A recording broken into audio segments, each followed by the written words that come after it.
In the series we're doing on generational curses and generational blessings, we don't want to preach one side without the other side.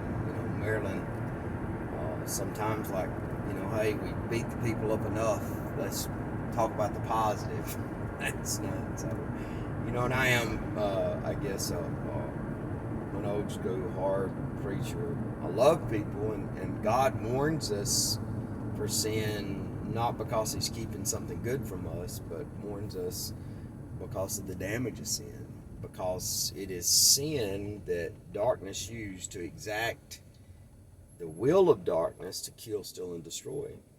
So when we're talking about sin, we as believers, now unbelievers, they're sinners. They sin. An unbeliever is really only guilty of one sin, and that sin is unbelief. Their life is going to be defined by sin. Now, their depravity can get to the point that they are reprobating, and actually just the thought of them coming back from the depravity that they're in is really, really hard.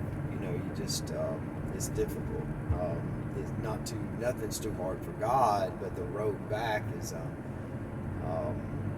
don't want to make it sound like it's too hard, so let's just move on. This video is about sin in my life as a believer, and I got one or two responses to it, and unfortunately, the church, because we wear this church face, we engage in Christianese. I think Dr. Carolyn Leaf said that, Christianese. We got this church talk, this church face, and we do a good job of putting that on Wednesday nights, Sunday mornings for special services. We put this persona on that everything's okay.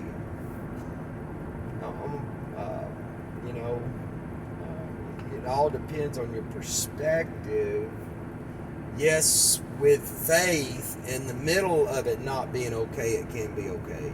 But because we put this front up, people are unwilling to do the first thing it takes to overcome darkness in their life. They're unwilling to confess their sins. Because the preacher's presenting this life. I was talking to a guy the other day, and he was talking about my shorts and stuff when I preach. Everything I do is with intention. I'm not trying to offend anybody, but if you're saved and you're living right and you're on track, that's awesome, man. God didn't send me, and I do preach to save people, but God sent me to win the lost. And anything I can do to make people feel comfortable at Short Creek, I'm going to do. If that's wearing slides and shorts to church, guess what? The pastor's going to wear slides and shorts to church. But as we are coming to God with our garbage, we have got to be willing to confess.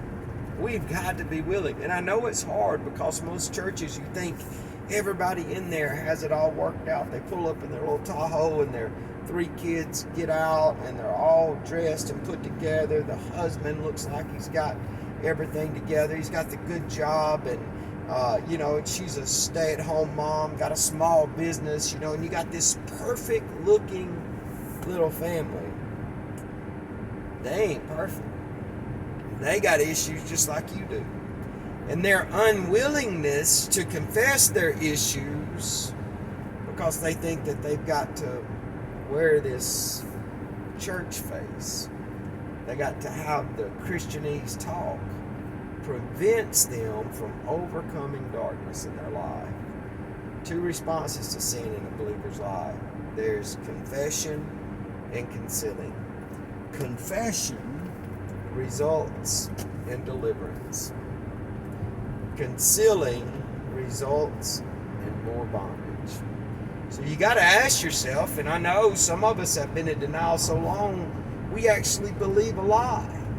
Some of us think that the sin that we're actively committing in is okay because you no longer feel the conviction.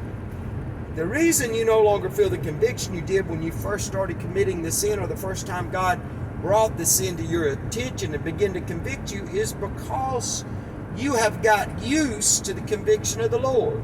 That's what we call a hardening of the heart. 2 responses: conceal or confess. Confession leads to deliverance.